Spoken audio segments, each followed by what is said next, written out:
Hello guys, share ko lang uli yung another watch collection. But this time, hindi ko siya binili. It's called Pamana ng aking biyanan. Yan.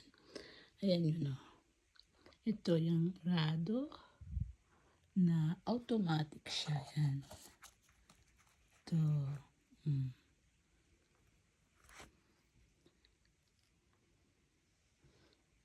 Tapos, ito pa yung isang Rado. Ayan din siya.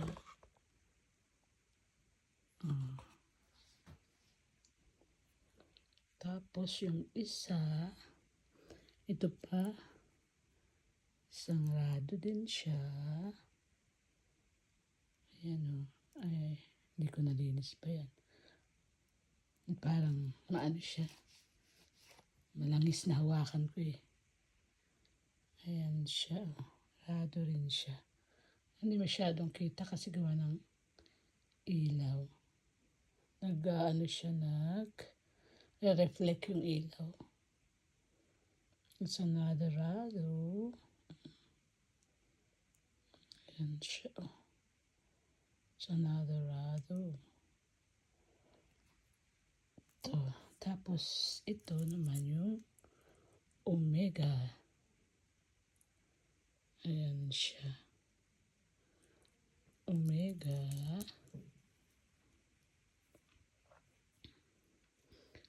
Tapos, ito yung another.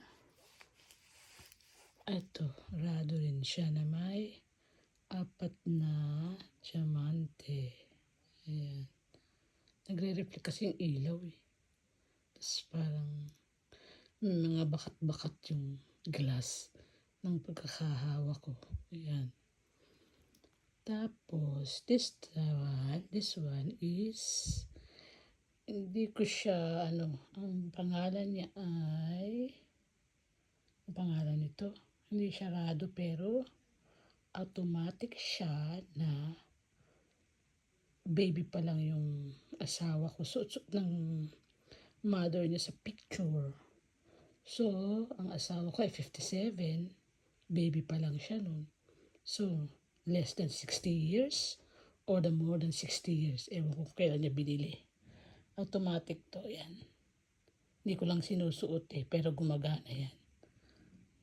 Ito pang isa is also automatic. Yan. Na ganun din ang ayan yung kanyang nga papalitan ko na. Oh, original pa niya. Pero sinuot ko rin to eh, para gumana nga. Ayan. It's another automatic. Ayan. Tapos ito, hindi ko alam kung ano ito, yung NTC. Hindi siya automatic, watch lang siya. Ayan, yan yung aking bago sa, nadagdag sa aking collection. Bukod sa mga jewelry, ayan yung mga namana ko. Nauna na ako sa asawa ko. Ayan. Kasi hindi na niya pwedeng madala sa home for the aged. Siyempre baka mawala. Kaya binigay na sa akin yung mga alahas at saka itong mga relo kasi medyo mahal din kasi yan eh. Ayan. Kaya ingatan niya yan. Hindi niya binigay sa girlfriend niya na almost the more than 40 years sila ha. Hindi niya binigay. Talaga iningatan niya sa asawa niya yan eh. Si bata pa yung aking asawa nung namatay yung kanyang nanay. Tapos iningatan niya yung mga relo na yan. Tapos saka yung mga jewelry. Binamana sa akin. Ayan. Kaya nadagdagan na naman ang aking mga watches.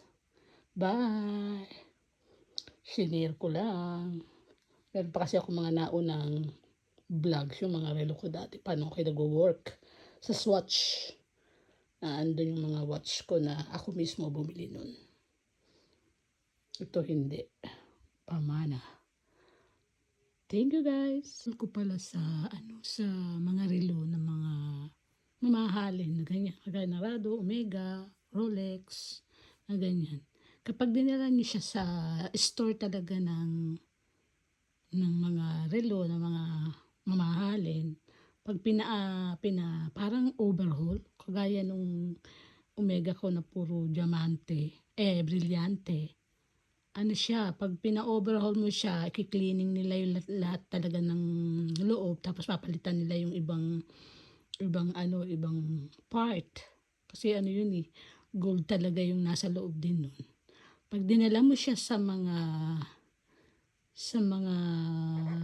store talaga ng mga mamahaling luxury, watches, 'pag pinaayos mo talaga siya, pati mga gasgas ng mga bracelet niyan, magbabayad ka ng 400 Swiss francs ang bayad ko, eh.